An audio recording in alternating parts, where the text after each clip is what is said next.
Hello guys and welcome to economics with S K. आज हम बात करने वाले हैं मोनोपोलिस्टिक मार्केट के बारे में। Today we are going to discuss about the monopolistic market. What is monopolistic market, what are the features of monopolistic market and what will be the shape of demand curve in monopolistic market. So let's begin.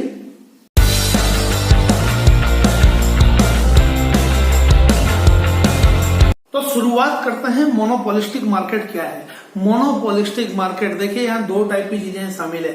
Monopoly market के भी features हैं और पोलिस्टिक यानी competition वाले market के भी यहाँ पर फीचर्स शामिल है। अब वो कैसे? मोनोपोली का मतलब होता है कि सिंगल कराज और कंपटीशन का मतलब होता है कि large number of buyer and seller, और जहां पर प्राइस जो है मार्केट डिसाइड करता है, ये होता है कंपटीशन वाला मार्केट। अब हम यदि दोनों को मिला दें, यानी ऐसा मार्केट जिसमें दोनों के फीचर है, ऐसा मार्केट जिसमें दोनों के फीचर है, मोनोपोली के भी फीचर्स है as well as competition market के भी फीचर है, तो ऐसे मार्केट को हम बोलेंगे मोनोपोलिस्टिक मार्केट। अब वो कैसे? देखिए, आप यदि बात कर रहे हैं, जैसे मैंने एग्जांपल दिया था वो परफेक्ट कंपटीशन मार्केट के लिए कि जो फल का बिजनेस है, जो पानी का बिजनेस है, वो परफेक्ट कंपटीशन मार्केट का हिस्सा है। लेकिन यदि आप इंडियन रेलवे की बात करें तो इंडियन रेलवे अपने आप में मोनोपोली है, एक, क्योंकि वो सिर्फ एक ही सेलर है, दूसरा कोई सेलर नहीं है। तो दोनों चीजें किसी टाइप के मार्केट में मिल सकती है क्या? हाँ, जरूर मिलती है। मैक्सिमम जो प्रोडक्ट है, मैक्सिमम प्रोडक्ट जो ब्रांडेड प्रोडक्ट हैं, वो मैक्सिमम प्रोडक्ट में आपको देखने को मिलेगा कि वो मोनोपोली मार्केट है, मोनोपोलिस्टिक मार्केट है। कैसे? देखिए, जैसे आप इस पेन की बात कर लें। अब ये पेन है, इस कंपनी का नाम है व्हाइट बोर्ड, इस कंपनी का नाम है। अब व्हाइट बोर्ड कंपनी का नाम है। अब आपको पता है कि ये बड़ा वेल नोन पेन है या बड़ा मार्केट होगा इसका। तो मार्केट में जितने भी मार्कर बिकते हैं उसमें से 20% लोग तो ऐसे होंगे जो सिर्फ और सिर्फ ये वाला ही पेन खरीदते होंगे। अब ये वाला पेन तो खरीदते होंगे क्योंकि इन्होंने अपना ब्रांडिंग इस तरीके से की है, अपना जो एडवर्टीजमेंट इस तरीके से किया है कि इन्होंने कुछ कस्टमर को बिल्कुल अपना लॉयल कस्टमर बना लिया है। इस वजह से 20% तो कस्टमर इनके हैं ही, और बाकी जो कस्टमर है, बाकी कस्टमर ये बनाने की कोशिश करते हैं। तो इन्हें कंपटीशन भी करना है और अपने आप की एक मोनोपोली भी है। मैं दूसरा एग्जांपल समझाता हूं। आप मान लीजिए कोलगेट का हम एग्जांपल लेते हैं। कोलगेट एक टूथपेस्ट है, ये पूरे देश में मान लेते हैं कि टूथपेस्ट जितने भी बिकते हैं उसमें से हम मान लेते हैं कि कुछ 50 लाख के आसपास जो है मान लेते हैं कि कोलगेट बिकता है। कितना कौन बिकता है? कोलगेट। मैं एग्जांपल दे रहा हूं। अब कुछ 50 लाख जो कस्टमर है वो तो ऐसे हैं कि कोलगेट ही खरीदते हैं, लेकिन कुछ हैं जो दूसरे भी खरीदते होंगे। तो कोलगेट को बाकी जो कस्टमर जो उनकी चीजें नहीं खरीदता उनको भी यहाँ बुलाना है या उनको भी अपनी तरफ अट्रैक्ट करना है। तो कंपटीशन भी है एज वेल एज उनके पास 50 लाख कस्टमर की अपनी एक मोनोपोली भी है। और वो मोनोपोली किस लिए? वो मोनोपोली किसी रिस्ट्रिक्शन की वजह से नहीं है, वो मोनोपोली है अपने प्रोडक्ट डिफरेंशिएशन की वजह से। किसकी वजह से? प्रोडक्ट डिफरेंशिएशन की वजह से। तो मोनोपोलिस्टिक मार्केट का जो सबसे इंपॉर्टेंट फीचर है वो है प्रोडक्ट डिफरेंशिएशन। तो हम इसको डिफाइन कर सकते हैं, हम डिफाइन कर सकते हैं कि monopolistic market is a kind of market which where large number of buyer and seller are there, where a firm can influence its price, right? Or where the firm enjoys certain level of monopoly within a competition market. एक competition market में होने के बावजूद भी वो कुछ level of monopoly enjoy करते हैं due to their product differentiation. या आप ऐसा बोल दें कि market which enjoy monopoly due to its product differentiation is called monopolistic market, right? तो monopolistic market क्या होता है इसके बारे में डिस्कस किया। अब आगे हम देखते हैं इसके फीचर्स क्या क्या है, इसके फीचर्स क्या क्या है। तो अभी तक एक बात तो ये समझ में आ गई होगी कि मोनोपोलिस्टिक मार्केट क्या है। मोनोपोलिस्टिक इस टाइप का मार्केट है जिसमें जितने भी आप ब्रांडेड प्रोडक्ट की बात करेंगे, जैसे आप कोलगेट की बात कर ले, पतंजलि की बात कर लें, सैमसंग की बात कर लें, नोकिया की बात कर लें, वीवो की बात कर लें, ओप्पो की बात कर लें, जितने भी ब्रांडेड प्रोडक्ट है वो सब मोनोपोलिस्टिक की कैटेगरी में आते हैं, मतलब मैक्सिमम, कुछ ओलिगोपोली में भी आएंगे। तो मोनोपोलिस्टिक मार्केट जो है, मोनोपोलिस्टिक मार्केट में ब्रांडेड प्रोडक्ट आते हैं। क्यों? क्योंकि इनके अपना खुद का प्रोडक्ट डिफरेंशिएशन की वजह से अपना खुद की एक मोनोपोली भी है और इसके साथ में इनको कंपटीशन भी करना रहता है। अब इसके हम फीचर्स की बात करें, यदि हम इसके फीचर्स की बात करें तो मोनोपोलिस्टिक मार्केट के कुछ, मैंने यहाँ कुछ 9 फीचर्स लिखे हुए हैं और जरूरी 9 के 9 याद कर रखे हूं, हम 6 ऐड भी याद हो जाए तो काफी है। तो इसके फीचर्स हम देखते हैं और फीचर से इसकी डेफिनेशन वगैरह सारी चीजें क्लियर हो जाएगी। और ये फीचर्स को याद रखने के लिए एक शॉर्टकट बनाया है, जैसे परफेक्ट कंपटीशन मार्केट के लिए हमने शॉर्टकट बनाया था कि फल, पानी एंड पीएचडी, ये शॉर्टकट है परफेक्ट कंपटीशन मार्केट के लिए। इसी टाइप से मोनोपोलिस्टिक मार्केट के लिए भी शॉर्टकट बनाया है और मोनोपोलिस्टिक मार्केट के लिए शॉर्टकट मैंने बनाया है एल एन, अब मैं बोलूंगा नहीं लेकिन आपको पता है बड़ा फेमस वर्ड है एल, और दूसरा वर्ड मैंने रखा है पीडीएफ, LNPDF, ये हमारा शॉर्टकट है मोनोपोलिस्टिक मार्केट के फीचर्स याद करने के लिए, मोनोपोलिस्टिक मार्केट के फीचर्स के लिए। LN में हम L3 कर देते हैं, N में हम 2 कर देते हैं, 3 2 और फिर PDF, तो LNPDF, हम ऐसा इसको याद रखने के लिए बोल रहा हूं सिर्फ मैं, कि समझ लीजिए कि LN से कोई PDF आया है जिसको हमें पढ़ना है, ठीक, तो LNPDF, ये हमें शॉर्टकट याद रहेगा। अब इसके फीचर्स की बात करें, सबसे पहले L की बात कर लेते हैं। L, large number of buyer and seller in a monopolistic market like as in a perfect competition market there are large number of buyer and sellers are there। ये ऐसा मार्केट है जहां पर लार्ज नंबर ऑफ बायर और seller होते हैं। जैसे कि यदि आप बात कर रहे हैं किसी भी ब्रांडेड प्रोडक्ट की बात करें, यदि आप टूथपेस्ट के मार्केट की बात कर लें तो देखिए उसमें पतंजलि भी है, उसमें कोलगेट भी है, उसमें जो है पेप्सोडेंट भी है, बहुत सारी ब्रांड है और कुछ ऐसे भी ब्रांड होंगे जो हम जानते ही नहीं होंगे, जो सिर्फ जिनके एडवर्टीजमेंट वगैरह नहीं आते होंगे। तो मोनोपोलिस्टिक मार्केट जो है इस टाइप का मार्केट है जहां पर परफेक्ट कॉम्पिटिशन मार्केट और मोनोपोली दोनों के जो फीचर्स अवेलेबल है।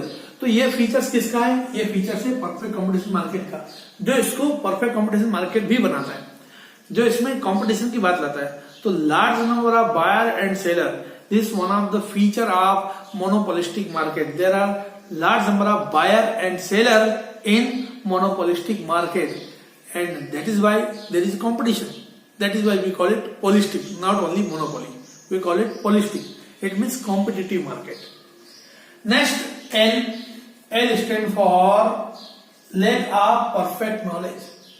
When we talk about the perfect competition market, we say that consumer has the perfect knowledge of the market, but in case of monopolistic market, this is just opposite of perfect competition market. It is what? It is lack of perfect knowledge. यहाँ जो consumer होता है उसको perfect knowledge नहीं होता, उसको सब कुछ पता नहीं होता है कि ये पर्टिकुलर चीज की सप्लाई कितनी है, ये पर्टिकुलर जो चीज है, जो पर्टिकुलर कमोडिटी है वो खरीद रहा है, उसकी कॉस्ट प्राइस कितनी, उसको मतलब मार्केट में कितने में आ रही है, इसकी अभी मार्केट में सप्लाई ज्यादा है या कम है, उसको ज्यादा नॉलेज नहीं होता है। जैसे कि हम बात करें, फल की बात कर रहे हैं, फ्रूट्स की बात कर रहे हैं, तो फ्रूट्स मार्केट में अभी सीजन है, मान लीजिए किसी पर्टिकुलर फ्रूट का, मैंगो का सीजन है, तो उस समय मैंगो आएगा, अब मैंगो आएगा तो आएगा, सबको पता है। लेकिन यदि आप बात कर रहे हैं कि माजा की बात कर रहे हैं, मैंगो से माजा बना, अब माजा की यदि आप बात करें तो माजा अपने आप में एक ब्रांडेड प्रोडक्ट है जिसका एडवर्टीजमेंट वगैरह करके उसकी एक मार्केट में अपने आप को डिफरेंट तरीके से उन्होंने पेश किया है तो वो भी मैंगो का जूस ही, लेकिन उसको डिफरेंट तरीके से पेश किया है और अपने आप को एक मोनोपोली उन्होंने बना ली कि मार्केट में कुछ लोग तो माजा ही खरीदते हैं। अब बात यह है कि क्या माजा की सप्लाई कितनी होगी, माजा की एग्जैक्ट कॉस्ट कितनी है, क्या सबको पता है? नहीं पता है।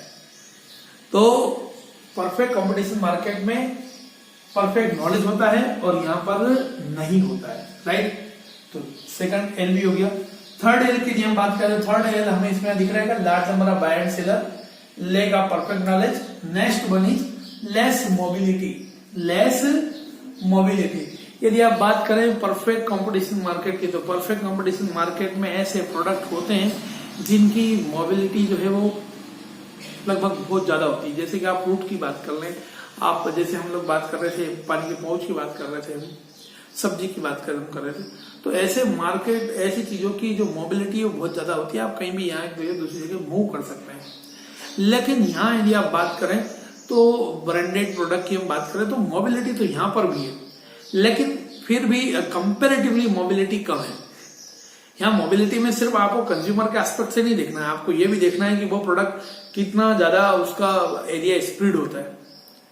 अब जहां पर जैसे फॉर एग्जांपल मान लीजिए हम पतंजलि की बात करें, तो पतंजलि का प्रोडक्ट वहीं मिलेगा ना जब पतंजलि की जो डिस्ट्रीब्यूटरशिप हो, हर जगह मिल जाए जरूरी तो नहीं है। तो परफेक्ट कंपटीशन मार्केट के कंपैरिजन में यहाँ मोबिलिटी थोड़ी कम रहेगी, इसलिए ऐसा नहीं बोला कि मोबिलिटी रहेगी नहीं, ऐसा लिखा है कि लेस मोबिलिटी। ठीक, तो ये हमारा एल हुआ। एल में 3 फीचर्स हुए, large number of buyer and seller, second lack of perfect knowledge, customer को परफेक्ट नॉलेज नहीं होता है, next less mobility, less mobility, तो ये एल हुआ। अब नेक्स्ट हम आते हैं एन पर।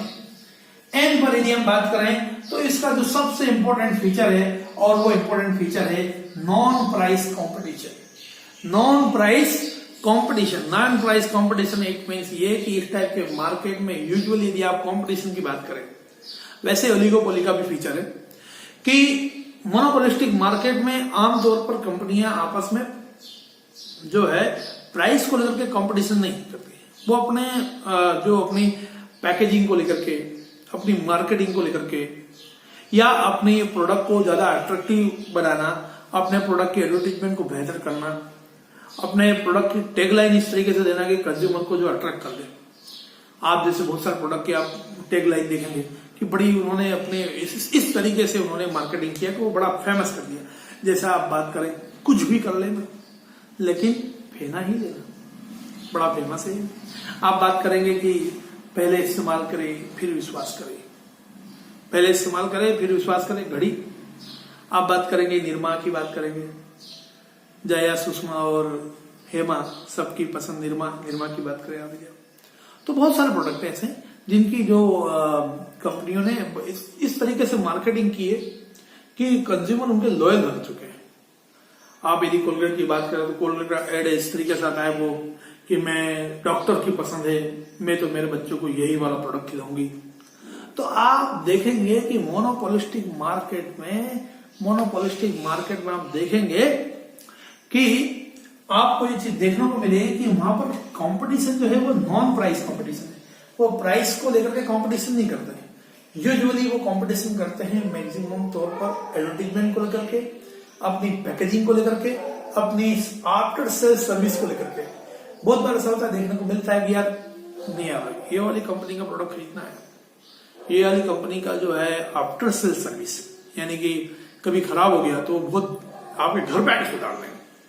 तो आफ्टर सेल सर्विस, इन सारी चीजों से अपनी सर्विसेज को बढ़ा करके, अपने डिस्ट्रीब्यूशन को बेहतर करके, इस टाइप से लोग कंपटीशन करते हैं बजाय कि प्राइस के, क्योंकि प्राइस का कंपटीशन करेंगे तो दोनों को नुकसान होगा। खैर नेक्स्ट आगे बढ़ते हैं।